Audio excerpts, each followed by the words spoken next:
Hello YouTube, this is Iron Fist LMS coming to you once again from the LMS live stream over on Twitch TV. Now this is a quick little guide video that aims to answer a question that I get asked all the time on my Twitch page, on my YouTube channel, on the forums as well. And that question is, what upgrades should I be using on my Reaver aircraft and what order should I take them in? Now this is by no means a definitive guide. It's actually aimed towards newer pilots that are just starting out. So if you are already an experienced flyer, this video probably won't do you much good. But it aims to give a bit of advice to those that are just starting to fly aircraft in Planetside 2. Alright, let's go ahead and get started. Now in this video I will be showing you a pretty general build for the Reaver. It's right in between air-to-air and air-to-ground and allows you to be pretty much multi-purpose in what you can do. Now if you're one of those players that likes to specialize in, let's say, a particular thing like air-to-air combat, you can go ahead and customize the build a little bit to better suit what you want to do. I also won't be including any of the what I call luxury certifications, such as the acquisition timer, because that is completely dependent on the player when he feels he has enough cert points to be able to put them in things such as reducing the timer of your Reaver. Now the first and most important upgrade you can get for your Reaver is actually the composite armor.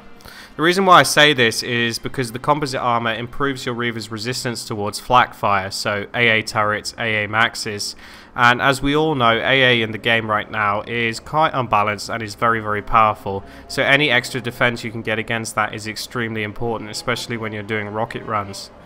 Now the first level costs 12 certs, the second level being 24, so it's quite cheap to pick up at the start. And obviously when you have more certs a bit later on in the game, you can go ahead and pick up the final level, the last couple of levels. I think the last one costing 192 certs, so it does get quite expensive by the end, but it's well worth it. Now the second cert you should think about getting is the Scout Radar. The reason for me saying that is because the Scout Radar can really help you pick out ground targets, especially when you're doing rocket runs and such. You can go all the way up to the flight ceiling and use the radar to pick out important targets such as Sunderers or Sky Guards, and then be able to dive bomb down onto them while minimizing the risk to yourself. So it's definitely worth getting. Now the first level of it only costs 24 certs, so you can go ahead and pick that up right away, and when you have more certs to spare, you can go ahead and get the later levels, although they're not that important because all they do is actually increase the range of it.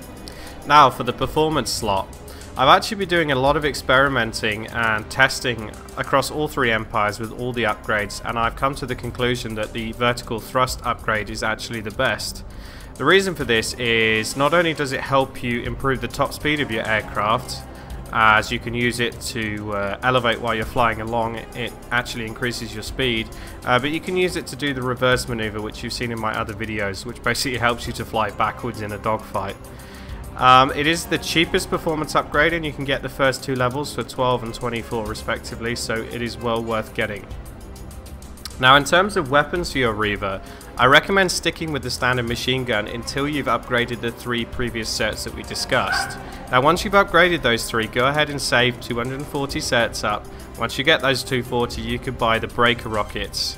Now these rockets are extremely effective against infantry as well as main battle tanks, and you can rack up a ton of kills with them, so they are very good fun to use. Now they do sit in your secondary weapon slot, and they do require, well I wouldn't say require, but they do need an upgrade, which is the maximum ammo capacity, since by default they have a very small capacity. So go ahead and use any cert points you rack up from those rocket kills and get the maximum ammo capacity along with it. Now for the final upgrade, this is actually something I've been using only as of very recently, since Sony changed it in one of their patches. What I'm talking about is the Vortec rotary cannon, which is basically the Reaver's upgraded machine gun that specializes at air-to-air combat and air superiority. Now this machine gun is very similar to the Wasp gun, if any of you remember that from Planetside 1. It basically has a very small clip, but it's very fast firing and has a fast reload time.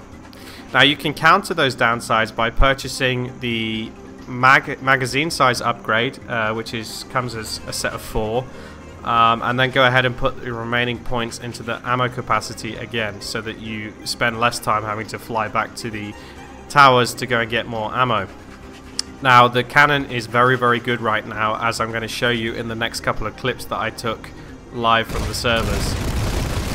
Now it starts off here with me getting the jump on these two very unlucky mozzies. I took the first one out in under a clip, and the second one lines himself up for the same fate. That is really how powerful the Vortery Cannon is right now. You can take a mozzie or a scythe from full health to nothing in under a clip when you have the upgraded magazine capacity. So it really is quite powerful, and in fact I probably expect Sony to nerf it before they release the game. I then turn around and notice there's two Prowlers down there, totally unprotected. I don't see an AA Max in sight, so I'm having a field day right now. It's always good fun when you find tanks out in the open without any sort of AA cover. As you see here, I pick off both the tanks without any sort of problems, and I think I even killed a light assault that decided to sit on top of the spawn room roof. Worst idea ever. Now if you like this video and it was useful to you, I would appreciate it if you could go ahead and give my video a thumbs up and you subscribe to my YouTube channel. I will be doing a lot more content like this in the future, including basic flying tutorials as well as more advanced ones, so we'll have a good range of skill levels here on the channel. I will also be doing more videos on the Mozzie and the Scythe as well. I'm going to be doing content on all three empires, so if you don't play NC, don't worry, I will make some videos to help you guys out as well. I hope you enjoyed this video and it was helpful to you. I certainly welcome any comment, feedback or suggestions people might have in order to help me improve the future content on this channel. So I say take it easy guys, and I'll see you next time.